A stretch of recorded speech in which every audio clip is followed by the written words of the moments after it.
This is the all-new 8th generation BMW 5 Series, but in a break from tradition, it's not as much about the person sat up here as it is about the person sat at the back.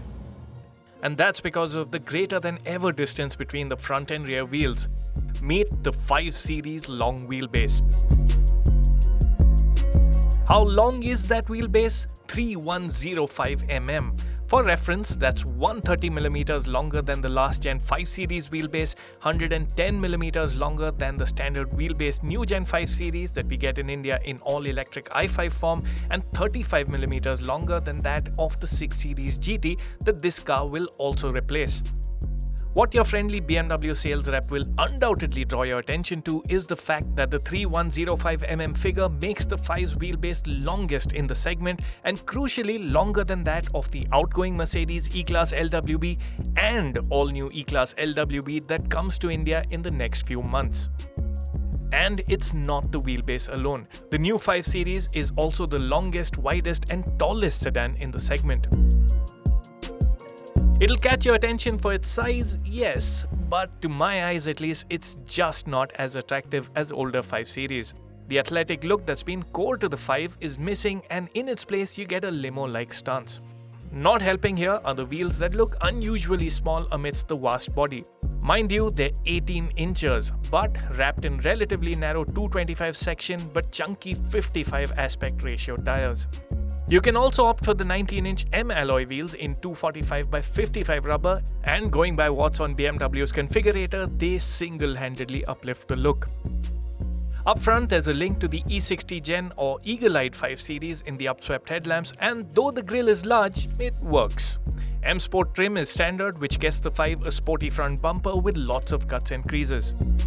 Flash value comes courtesy the titanium bronze elements offered with this sparkling copper grey metallic paint as well as carbon black. Brushed aluminium is the look of choice on the other carbon black option, as well as mineral white and phytonic blue paint shades. Oh, and of course, the grille glows at night. At the sides, you'll note creases low down on the doors and a very mild interpretation of the traditional Hofmeister kink at the back. Maybe that's why the designers felt it necessary to have 5 badging at the rear pillars too. There's a distinctive fastback-like flow of the roof towards the high-tech boot. The wide-swept tail lamps, however, don't shout BMW. And to be honest, tail styling is nondescript. Styling elements on the bumper do help to some extent, but the narrow tires are the spoiler. What do you think of the way the 5 Series looks? Let me know in the comment section below. Over to the interior, and let's talk of the back seat first.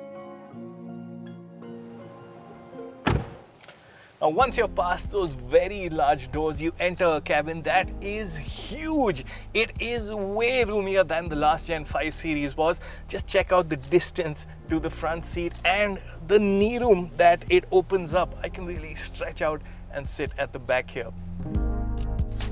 But before I proceed, a word for the middle passenger. Now, as is often the case, they get the raw deal in sedans which are oriented for the chauffeur-driven. Well, the middle passenger will have to contend with a high center tunnel and a seat that's quite firm and high set. But then again, you don't buy a 5 Series to travel with 5 on board, do you? It's best enjoyed when you fold down this large armrest and make the most of this lovely back seat. The rear seat is a highlight.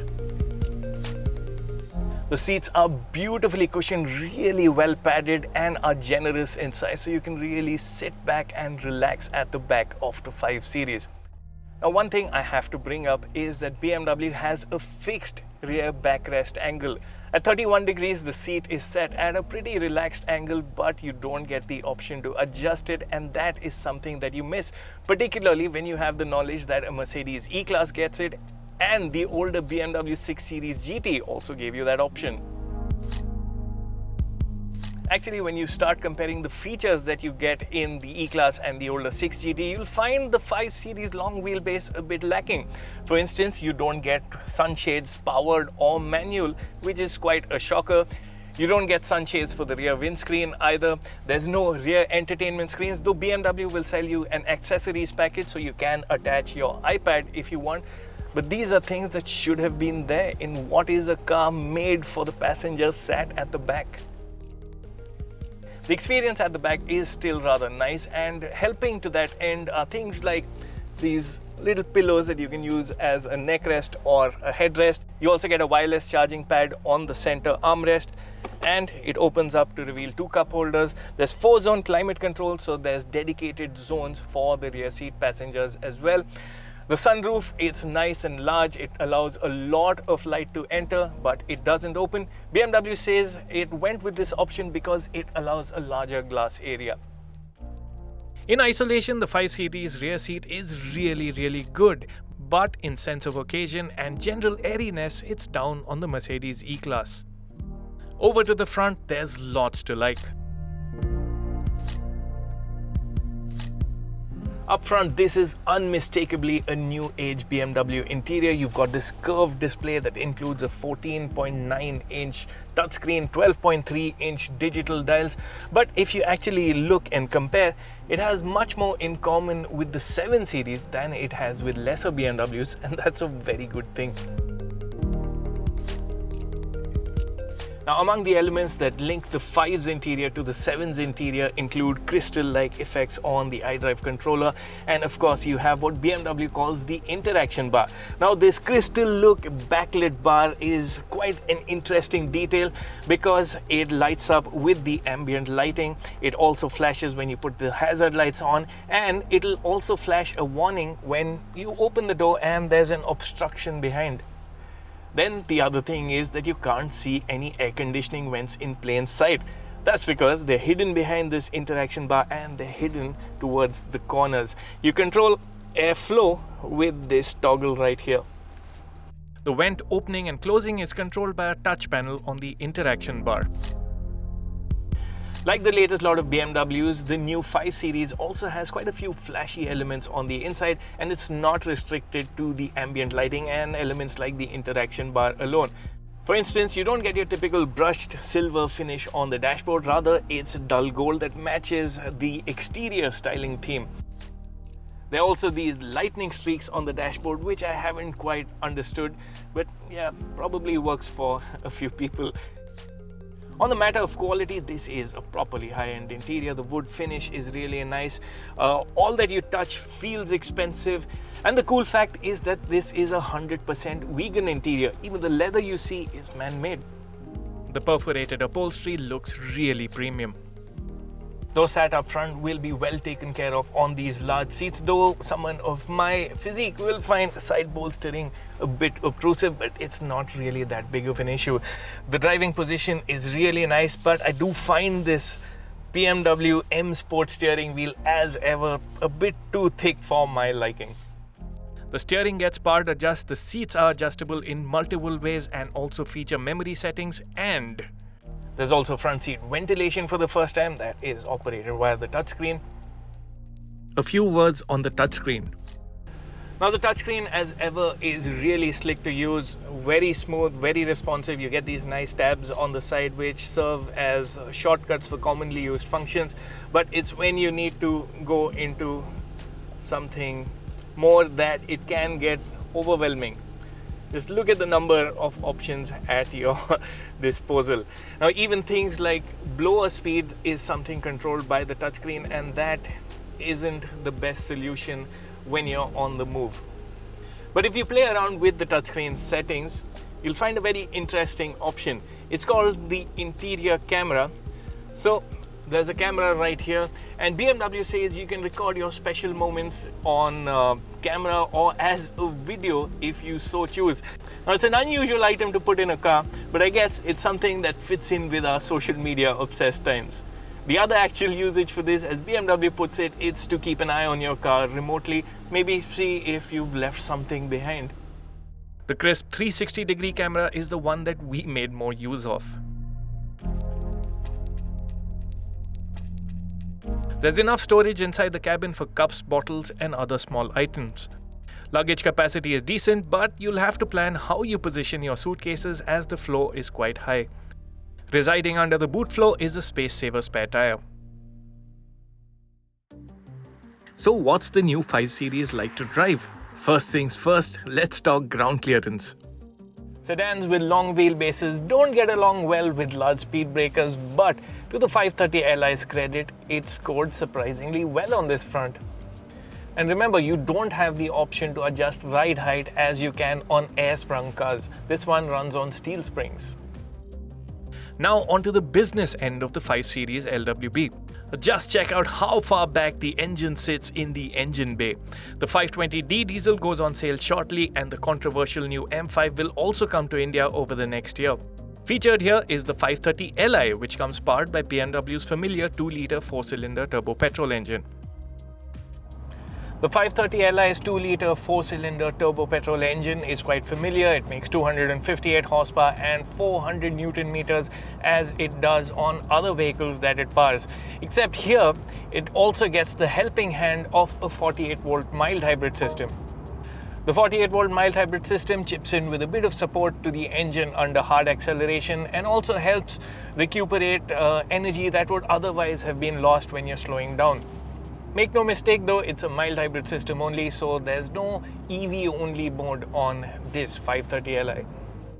Not that you'll really crave the peace of an electric motor, because the 530 Li's engine runs nice and quiet when you're ambling around town or on a gentle cruise.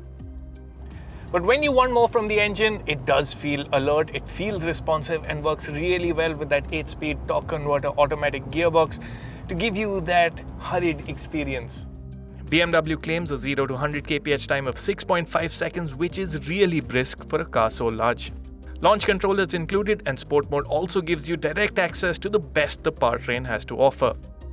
But, and this is important, after a couple of days of driving the 530 Li, I can tell you that it's smooth, it's refined, it's easygoing, and it's actually a very nice luxury car to drive. But somewhere I feel that BMW-ness has been lost in translation. This feeling is most pronounced over the curves. Even in this long wheelbase after the 530 Li keeps BMW's traditional 50:50 front to rear weight distribution. But I must tell you, when you're in the corners, there's just no getting around the fact that this is a big and heavy car. Sure, it is smooth at the steering, it changes direction nicely enough, but it doesn't feel athletic as older 5 Series did. And that's something that might not do it for traditional BMW fans. Notably, there's no adaptive damping this time around, and that was a feature that helped make the old 5 feel multifaceted. The latest 5 feels soft, and it's clear that BMW's focus was to make the comfiest sedan, not the sportiest one. That comfort is best experienced at the back. The highlight of the 5 Series long wheelbase driving experience to me, it's ride comfort. It really softens the blow of the worst of our potholes. And you know what's to credit there, right? Yup, those 225/55 R18 tires, they really take quite a beating. All's not perfect though. Now, having spent some quality time at the back of the 530 Li, I do have some more points. For instance, these front seats, now they're really large, and what that means is they sort of obstruct your visibility up front, and that can be an irritant over long journeys. Also, while these windows are nice and long, they're also quite high, so shorter people might have reason for complaint. On the go, there's comfort in knowing the 5 Series is big on safety kit. There's 7 airbags, including one between the driver and passenger, and all manners of electronic safety aids are included as well. There's level 1 ADAS as well, with auto emergency braking and lane keep assist. There's no adaptive cruise control for the moment, but we're told this is a feature that could come later. The BMW 5 Series long wheelbase has been launched at 72.9 lakh rupees ex-showroom, which makes it a good few lakhs pricier than the last 5 Series. Then again, the latest 5 is also a whole lot more car. Big on space and comfort, the 5 Series LWB is sure to resonate with luxury sedan buyers to whom comfort is the supreme requirement. However, some features are missed, and overall the backseat experience is down on the Mercedes E-Class. Also, as mentioned, the focus on comfort has made the 5 a great luxury car, but at the cost of it being a great driver's car, which will pinch hardcore BMW fans. Whether the latest 5 has taken a step in the right direction or not depends on which seat you occupy, the boss seat or the driver's.